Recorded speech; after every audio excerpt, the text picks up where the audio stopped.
अस्सलाम वालेकुम dear students, मैं हूं मोहम्मद नवाज़, आपका chemistry teacher. Chemistry first year chapter number 9 solutions में हमने कोलिगेटिव प्रॉपर्टीज़ ऑफ सॉल्यूशंस को स्टार्ट किया है।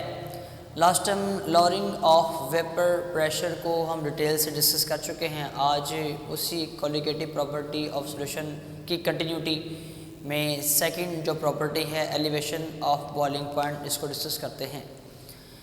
एलिवेशन का मतलब क्या है? एलिवेशन का मतलब है कि बॉइलिंग पॉइंट में इजाफा, टेम्परेचर में इजाफा हम एलिवेशन कहलाता है। बॉइलिंग पॉइंट का मतलब क्या है? यहाँ पर कुछ टर्म्स हैं जो हमें पता होने चाहिए लाजमी तौर पे कि बॉइलिंग पॉइंट क्या है। सिंपली नॉर्मल हम ये कहते हैं कि वो टेम्परेचर, जिस टेम्परेचर पे कोई भी जो लिक्विड है वो बॉयल होता है, हम उसको बॉइलिंग पॉइंट कहते हैं। लेकिन वो लिक्विड बॉयल कब होता है? तब होगा, हमने सिंपल डिफाइन पढ़ी है, एक ऐसा टेम्परेचर जिस टेम्परेचर पे किसी भी लिक्विड का जो वेपर प्रेशर है वो एक्सटर्नल यानी कि एटमॉस्फेरिक प्रेशर के बराबर हो जाए, देन वो लिक्विड बॉयल करना स्टार्ट कर देता है। उस टेम्परेचर को हम बॉइलिंग पॉइंट कहते हैं। मैंने भी ये कहा है कि आपके पास एक ऐसा टेम्परेचर, वो टेम्परेचर जिस टेम्परेचर पे vapour pressure of liquid and external pressure यानी कि एटमॉस्फेरिक प्रेशर ये दोनों आपस में इक्वल हो जाएं, देन वो लिक्विड बॉयल करना स्टार्ट कर देगा। और उस टेम्परेचर को जिस पे दोनों इक्वल हो गए हैं, हम उसको बॉइलिंग पॉइंट का नाम देते हैं। हमने कल इस बात को डिस्कस किया है लॉरिंग ऑफ वेपर प्रेशर के अंदर कि जो सॉल्यूशन है, अगर सॉल्वेंट है, उस सॉल्वेंट में अगर हम सल्यूट की अमाउंट को ऐड कर दें तो सल्यूट की अमाउंट को ऐड करने से जो सॉल्वेंट है उसका जो वेपर प्रेशर है वो डिक्रीज़ कर जाता है। उसी बात को हमने यहाँ पर लिखा है कि सल्यूट इन द सॉल्यूशन, जो सॉल्यूशन में मौजूद सल्यूट है वो डिक्रीज़ कर देगा। किसे डिक्रीज़ करेगा? Vapour pressure of solvent. कल वाली बात ही हमने रिपीट की है कि एक सॉल्वेंट है, उस सॉल्वेंट में अगर आप सल्यूट को ऐड करके सॉल्यूशन बनाते हैं तो उस सॉल्वेंट का जो वेपर प्रेशर है वो डिक्रीज़ कर देगा। यहाँ पर एक चीज़ याद रखिएगा कि concentration of solute, concentration of solute in solution अगर ये ज़्यादा होगी तो जो आपके पास सॉल्वेंट का जो वेपर प्रेशर है या सॉल्यूशन का जो वेपर प्रेशर है वो क्या हो जाएगा? उतना ही ज़्यादा कम हो जाएगा। यानी कि कंसंट्रेशन ऑफ सॉल्यूट ये डायरेक्टली प्रोपोर्शनल है किस चीज़ के? Greater will be the lowering of vapour pressure. यानी कि जितनी ज़्यादा सॉल्यूट की मिकदार ज़्यादा होगी, जितनी कंसंट्रेशन सॉल्यूट की ज़्यादा होगी, उतना ही सॉल्वेंट का जो वेपर प्रेशर है वो कम होता जाएगा। हमारे पास ना यहाँ पे ग्राफ है। ये ग्राफ बेसिकली दो डिफरेंट सॉल्वेंट्स कह लें, एक सॉल्वेंट और एक सॉल्यूशन के दरमियान में है। जो फर्स्ट ग्राफ हमने किसके दरमियान ड्रॉ किया है? टेम्परेचर ऑन एक्स एक्सिस और vapour pressure on Y axis, और ये लाइन है किसकी? एक्सटर्नल प्रेशर की। जब वेपर प्रेशर ये एक्सटर्नल प्रेशर के बराबर हो जाएंगे तब क्या होगा? हमारे पास लिक्विड बॉयल करना स्टार्ट कर देगा। हमने सबसे पहले क्या करना है? हमने सबसे पहले प्योर सॉल्वेंट को लिया है। प्योर सॉल्वेंट का मतलब है इसके अंदर अभी किसी किस्म का कोई सॉल्यूट ऐड नहीं है, प्योर है। प्योर सॉल्वेंट जब हमने लिया है और इसको हमने बॉयल करना स्टार्ट किया, यानी कि इसका हमने टेम्परेचर इंक्रीज़ किया है। एक ख़ास टेम्परेचर पे जाके जब हम इसको बॉयल कर रहे हैं, इसको हीट कर रहे हैं, टेम्परेचर बढ़ा रहे हैं प्योर सॉल्वेंट का, तो प्योर सॉल्वेंट का जो वेपर प्रेशर है वो आहिस्ता आहिस्ता इंक्रीज़ कर रहा है। ये वो पॉइंट है, पॉइंट बी, जिस पॉइंट पर जाके प्योर सॉल्वेंट का जो वेपर प्रेशर है वो एक्सटर्नल प्रेशर के बराबर हो गया है। यानी कि इस पॉइंट पे दोनों प्रेशर्स बराबर हो गए हैं, एक्सटर्नल भी और वेपर भी। हमने क्या किया है? यहाँ से एक लाइन नीचे ड्रॉ की है इस टेम्परेचर एक्सिस के ऊपर। ये टेम्परेचर एक्सिस पे इस पॉइंट पे मीट कर रही है जिसको हम T1 कह रहे हैं। और ये T1 बेसिकली क्या है? ये T1 बेसिकली बॉइलिंग पॉइंट है। किसका बॉइलिंग पॉइंट है? ये प्योर सॉल्वेंट का बॉइलिंग पॉइंट है। मैं इस कर्व को दोबारा एक्सप्लेन कर रहा हूँ।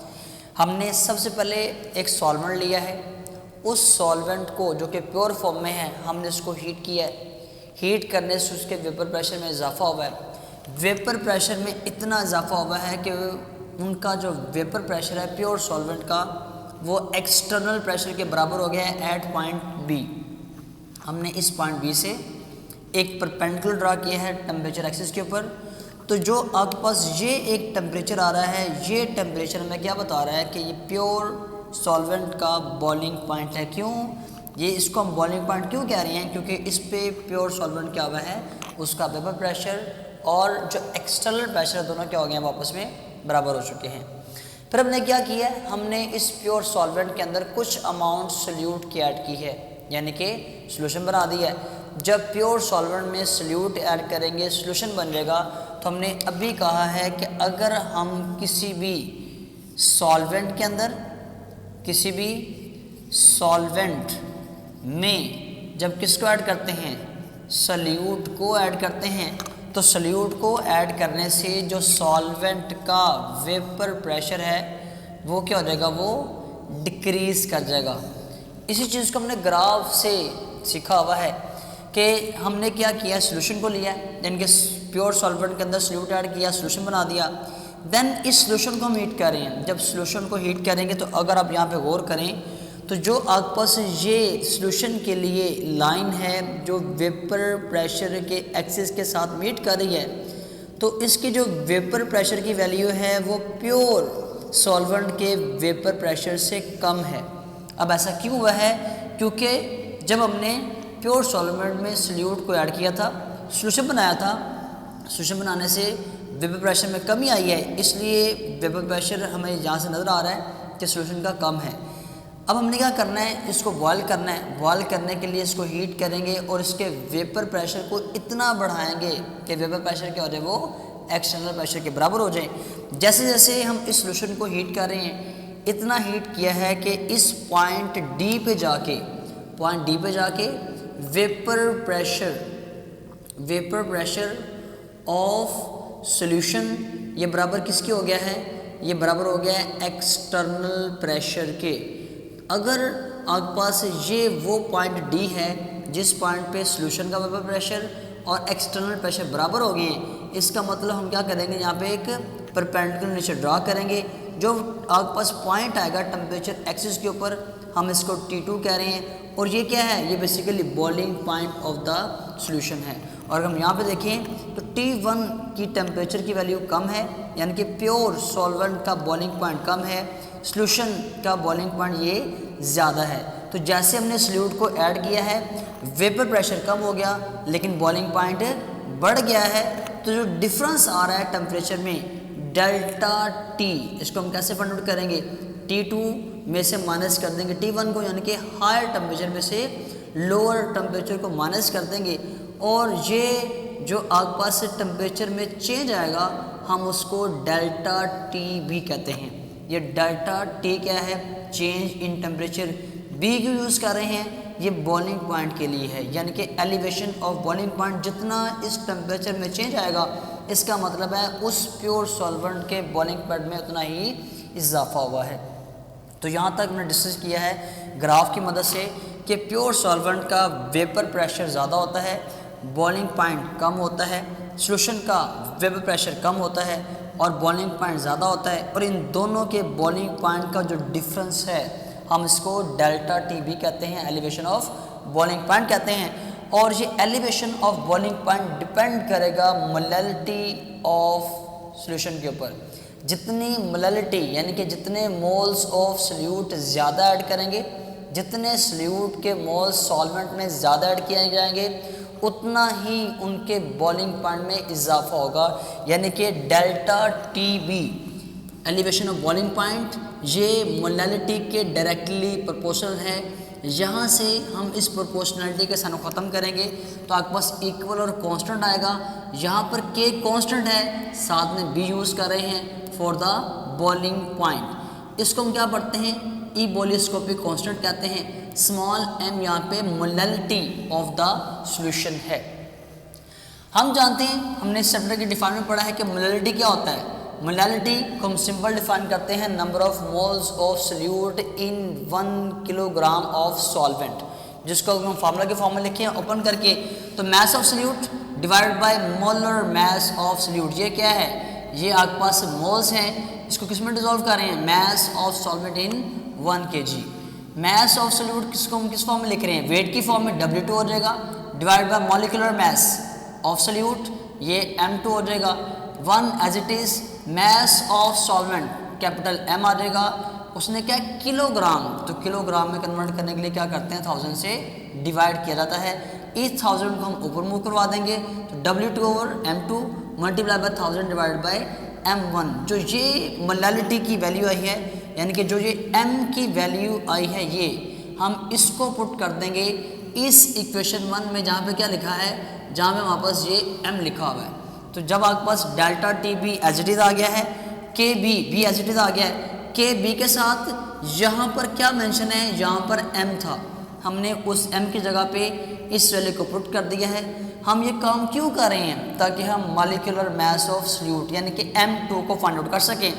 यहाँ से जो आपके पास M2 है ये डिवाइड हो रहा है, ये इधर आ क्या हो जाएगा मल्टीप्लाई, और के बी ये जहाँ मल्टीप्लाई हो रहा है वैसे का वैसे रहेगा, लेकिन जब M2 डेल्टा टी बी से मल्टीप्लाई हो रहा है तो डेल्टा टी बी इधर क्या हो जाएगा ये डिवाइड, तो आपके पास क्या चीज़ आ जाएगी M2 क्या है, M2 यहाँ पर हमारे पास मॉलिक्यूलर मास या मोलर मास कह लें, मॉलिक्यूलर मास ऑफ सोल्यूट, ये हमारे पास आ जाएगा अगर हमारे पास क्या मौजूद हो, अगर हमारे पास डेल्टा टी बी यानी कि चेंज इन टेम्परेचर यानी कि एलिवेशन ऑफ बॉइलिंग पॉइंट मौजूद हो।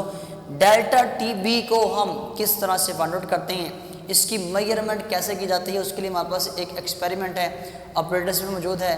प्रैक्टिकली वे में हम इस डेल्टा टी बी को फाइंड आउट करते हैं, इसको हम अभी साथ में डिस्कस कर जाते हैं जी। तो एलिवेशन ऑफ बॉइलिंग पॉइंट को हम डिस्कस कर रहे हैं कि अगर हम किसी भी सॉल्वेंट में सोल्यूट को ऐड करें तो उस सॉल्वेंट का जो वेपर प्रेशर है वो कम हो जाता है, लेकिन उस सोल्यूशन का जो बॉइलिंग पॉइंट है वो इंक्रीज़ कर जाता है। बॉइलिंग पॉइंट में जितना इजाफा होता है हम उसको एलिवेशन ऑफ बॉइलिंग पॉइंट कह रहे होते हैं, डेल्टा टी बी से डिनोट करते हैं। डेल्टा टी बी को हम किस तरह से मेजर कर सकते हैं, उसके लिए हमारे पास है लैंड्सबर्जर्स मेथड।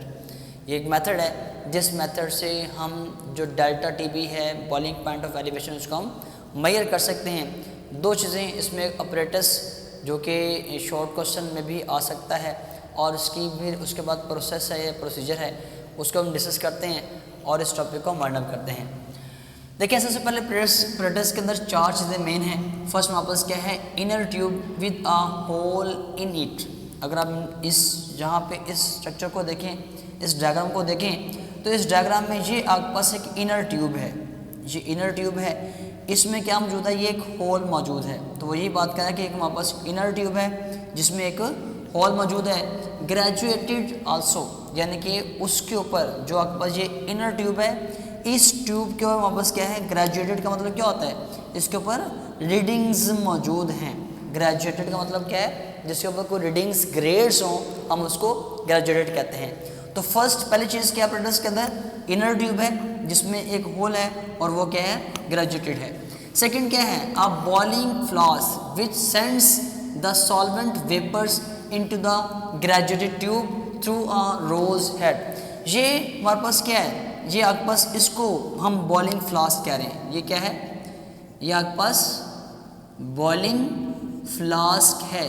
इसका काम क्या है, इसका काम है कि सॉल्वेंट के वेपर्स को सेंड करना। किस में सेंड करना है, इस सॉल्वेंट के अंदर, किसकी मदद से, इस रोज हेड की मदद से।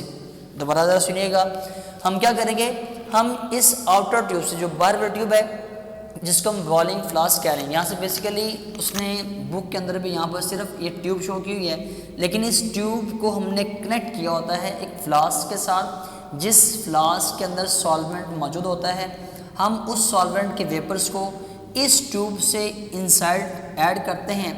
इस सॉल्वेंट के अंदर अभी ये सॉल्वेंट है, अभी इसमें ऐड नहीं किया हुआ, सॉल्वेंट में ऐड करेंगे तो जो आपके पास ये रोज हेड है, यानी कि जो आपके पास हेड बना हुआ है, इसमें पोरस मटेरियल पोरस है बेसिकली, तो जो वेपर्स यहाँ से आएंगे उन वेपर्स की मदद से हम इस सॉल्वेंट या सोल्यूशन जो भी होगा हम उसको यहाँ पे गर्म करके इसको बॉयल किया जाएगा। तो इसका सेकंड पार्ट है। दोबारा सुनिएगा कि एक बॉइलिंग फ्लास्क है, जिस बॉइलिंग फ्लास्क की मदद से हम सॉल्वेंट वेपर्स को ऐड करेंगे इस इनर ट्यूब के अंदर, और किसकी मदद से, रोज हेड की मदद से।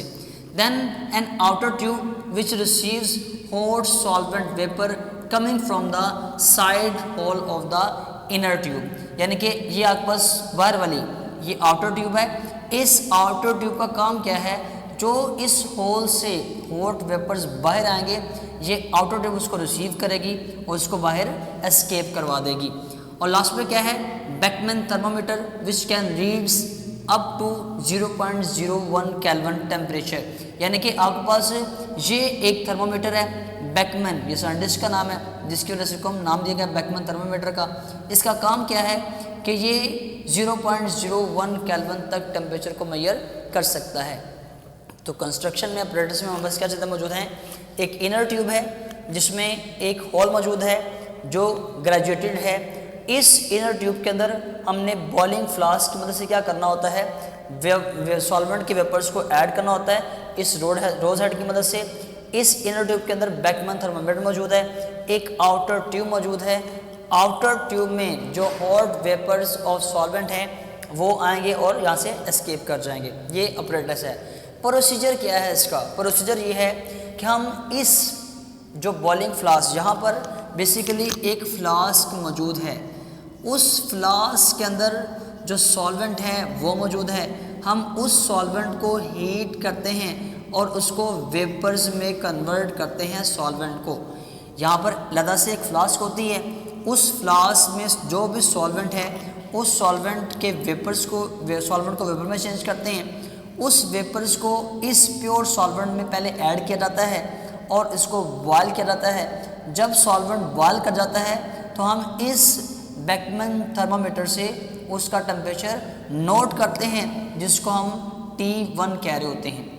उसके बाद हम कुछ अमाउंट में इसके अंदर सल्यूट को ऐड करते हैं।